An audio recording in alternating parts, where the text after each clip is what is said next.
आज तो ये लौंडा खत्म है मेरे हाथों। आज ये लौंडा पूरा का पूरा खत्म है मेरे हाथों। तो guys welcome my new video. इस वीडियो में मैं सैयद अजान के बारे में बात करने वाला हूं और जिन लोगों को नहीं पता कि सैयद अजान कौन है उनको मैं बता देता हूं। बेसिकली ये एक पाकिस्तानी इन्फ्लुएंसर है जो हमारे फेस को साफ और ग्लोइंग बनाने के लिए टिप्स देता है। पर इंस्टाग्राम पर इसका एक और चैनल है जिस पर ये अपने धर्म को डिफेंड करता है और वहाँ पर ये अपने धर्म से रिलेटेड चीजें बताता है और अपनी इन वीडियोस में वो हमारे सनातन धर्म को डिफेम करता है। तो गाइज स्टार्ट करते हैं अपने इस वीडियो में। इस वीडियो में सैयद अजान के सारे ढीले पेचों को टाइट करते हैं और उसको अपने सनातन धर्म के बारे में बताते हैं कि हमारा सनातन धर्म है क्या। कहते हैं कि नफरत इंसान को अंधा बना देती है और कुछ यही हाल है उन हिंदुओं का जो इस्लाम से नफरत करते हैं। ये अंधभक्त इस्लाम से नफरत करने की 3 वजहें आपको जरूर बताएंगे। नंबर 1, मुसलमान 4 शादियां करते हैं। नंबर 2, इस्लाम में अपनी ही बहनों से यानी कजन मैरिज की जाती है। और नंबर 3, इस्लाम तलवारों के जोर पर या फिर जबरदस्ती फैलाया जा रहा है। लेकिन क्या हो अगर मैं आपको ये बताऊं कि ये जो राम था ना, इसके पिताजी ने 4 शादियां कर रखी थी और इसी तरह से ये जो कृष्णा जी थे इन्होंने 16,000 से भी ज्यादा पत्नियां। लानत है तुम लोग पे, लानत। अबे गवार, पहले पूरी बात जाना कर फिर अपने मुंह से कुछ हगा कर। राजा दशरथ ने 4 शादियां की क्योंकि उस समय पर जो किंग हुआ करते थे वो अपने एम्पायर को बड़ा करने के लिए कई रानियों से शादियां किया करते थे। और साले आज के टाइम पे तुम्हारे पास कौन सा एम्पायर है जो तुम 4 शादी करोगे बताओ।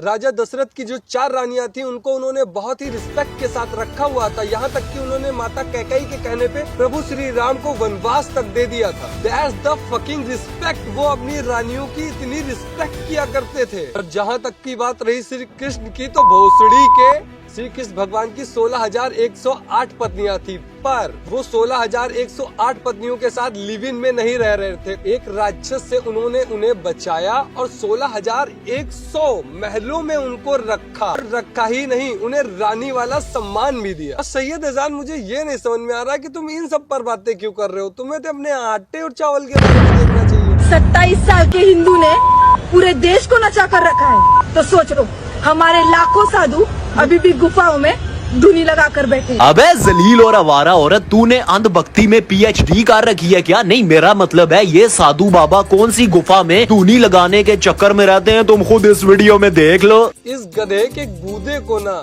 कुछ झाट भर भी नहीं पता है, मतलब झाट भर भी कुछ नहीं पता है। वो नागा की बात कर रही है और तुम साले किसको दिखा रहे हो? पंडित को, वो भी ढोंगी पंडित को। गधे, जो मंदिर में पंडित बैठता है वो अलग है, जो साधु और तपस्वी है वो अलग है। वो नागा की बात कर रही है। इसको समझा के ना मेरे दिमाग में छेद हो जाएगा, पर इसको तब भी कुछ नहीं समझ में आएगा ना, क्योंकि इसके दिमाग में तो साले की भूखमरी भरी हुई है। ये बड़ी अच्छी बात कही है। मतलब किसी भी बाबा की कोई क्लिप उठाई, उसको टाइमलाइन में डाला और उसमें डालकर सनातन धर्म को डिफेम कर दिया। इसीलिए लोग आज भी कर्जे में हैं। खान कुरैशी एक ऐसा मुसलमान जो इस वक्त जेल की हवा खा रहा है और इसके पीछे वजह ये है कि उसने इंडिया में रहते हुए हिंदू कम्युनिटी के खिलाफ कुछ इस तरह के अल्फाज इस्तेमाल किए। क्या है हिंदू, एक कीड़े मकोड़े की तरह मसल जाएंगे जिस दिन। ऐसे नहीं बोलना। अबे भाई, ऐसे लोगों के लिए ना ये मीम बनी हुई है। बकचोदी मत कर लोड़े।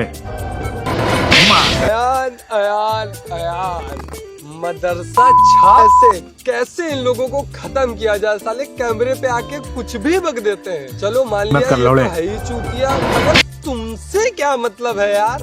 इतने मुद्दों के बाद भी भारत में G20 हुआ है, सारे देश आए हुए थे पाकिस्तान को छोड़कर। ये है तुम्हारी औकात। जब हम यहाँ पर वर्ल्ड लेवल का एक प्रोग्राम कर रहे थे G20, तब तुम वर्ल्ड बैंक से कर्जा लेने के लिए गए थे। चूतिए के नाम पे दे दे बाबा, 1 रुपया देगा 10 दुआ मिलेगी, 2 रुपया देगा 20 दुआ मिलेगी। अगर तो इंसानियत का जनाजा देखना चाहते हो ना, तो इस वीडियो को देख लो जिसमें फलस्तीन गाजा के बच्चे अपने हाथों की हथेलियों पर अपना नाम और अपनी उम्र लिख रहे हैं, ताकि कल को अगर इजराइल की तरफ से एयर स्ट्राइक के हमले में अगर ये बच्चे मर जाएं तो इनके माँ बाप को इनकी लाश पहचानने में आसानी। अबे भाई, ब्रेन एट इट पीक, दिमागी शक्ति अपने चरम पर पहुंच चुकी है। हाथों पर अपने नाम लिखे जा रहे हैं, वो भी उम्र के साथ। बे भाई, अब इन चूजों को कोई ये तो बताए कि मिसाइल एक्सप्लोजन में हाथ तो छोड़ दो, सिर्फ राख बचती है, राख। पहले खुद बार बार न्यूक्लियर पावर कंट्री पर अटैक करना और बाद में ये सिंपैथी वाला चोद। वहाँ के जो छोटे छोटे बच्चे हैं उनको तुम राख बना दे रहे हो, उनका अंतिम संस्कार तुम हिंदू तरीके से किए दे रहे हो। काफी सारे दूसरे धर्म के लोग इस बात के ऊपर बहुत ही ज्यादा फख्र करते हैं कि उन्होंने अपने बनाने वाले देवी देवताओं को देखा है, उनके पास उनकी तस्वीरें हैं, मूर्तियां हैं और हत्ता के उन्हें उनका जेंडर भी पता है। For example, Ram ji male थे, कृष्णा जी मेल थे, माँ सीता फीमेल थी और काली माता भी फीमेल थी वगैरह। अबे जाटू, जब तुझे कुछ पता नहीं होता है तो तू हर जगह अपनी चोंच क्यों डाल लेता है? मुझे तो लगता है तेरे देश में लोगों का पेट तो खाली है ही, साथ में उन लोगों का दिमाग भी खाली है, क्योंकि तेरे जैसे लोगों को देख के तो यही लगता है। सबसे पहले जब ब्रह्मा जी ने इस सृष्टि को बनाया तो सृष्टि को चलाने के लिए भगवान विष्णु ने अपने 2 अंश बनाए, एक नर और एक नारी, जिनका नाम था अर्धनरीश्वर और एक का नाम था नारायण लक्ष्मी। मतलब 2 बॉडी पर सोल एक ही है अंदर। इस प्रचंड चूतियों को इतना भी ज्ञान नहीं है, इसको बस इतना पता है कि सनातन धर्म को ऐसा बोल के डिफेम कर दो, सनातन धर्म को वैसा बोलकर डिफेम कर दो,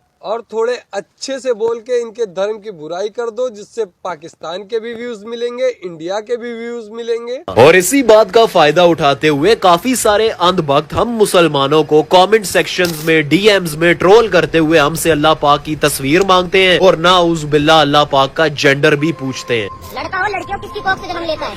औरत की कोख से। शिव जी से सबसे पहले अल्लाह आए थे, इनका पूछना ये मुसलमान कहाँ से अल्ली आई थी क्या? और हमेशा की तरह मैं इनके इस सवाल का जवाब बड़ी ही इज्जत के साथ देना चाहूंगा। मेरे भाई, ये जो जेंडर होता है ना, ये इंसानों का होता है, जानवरों का होता है, और आपके केस में आपके मुताबिक आपके देवी देवताओं का भी है, लेकिन हमारा जो अल्लाह पाक है वो इस सबसे बहुत ही ज्यादा ऊपर। ये बहुत ऊपर ऊपर कर रहा है ना, तो चलो आज कर ही लेते हैं। अच्छा ये बताओ, तुम्हारा रिलीजियस इस्लाम कब आया? चलो मैं ही बता देता हूँ, 1500 साल पहले एग्जिस्टेंस में आया। पर चलो ये सब बोलूंगा तो मैं जानता हूँ तुम्हारी गांड जल जाएगी। चलो मान लेते हैं 3000 साल पहले आया, मतलब अरे 3 नहीं, मान लेते हैं 5000 साल पहले आया। द्वापर युग के एंड के जस्ट बाद तुम्हारा रिलीजियन स्टार्ट हुआ। अब मैं तुम्हें बताता हूँ कि हमारा सनातन धर्म कब से है। हमारे सनातन धर्म में 4 युग होते हैं, सतयुग, त्रेता युग, द्वापर युग, कलयुग। सबसे पहले आया सतयुग, जिसकी अवधि थी 17,28,000 वर्ष। उसके बाद आया हमारा त्रेता युग, जिसकी अवधि थी 12,96,000 साल। फिर आता है हमारे प्रभु श्री कृष्ण भगवान का युग, जिसका नाम था द्वापर युग, जिसकी अवधि थी 8,84,000 साल। और ये जो अभी युग चल रहा है, जिसका नाम है कलयुग, इसकी अवधि है 4,32,000 वर्ष। जब तुम इन सबको टोटल कर देते हो तो हमारे पास जो टोटल ईयर्स आते हैं वो आते हैं 43,29,000 साल।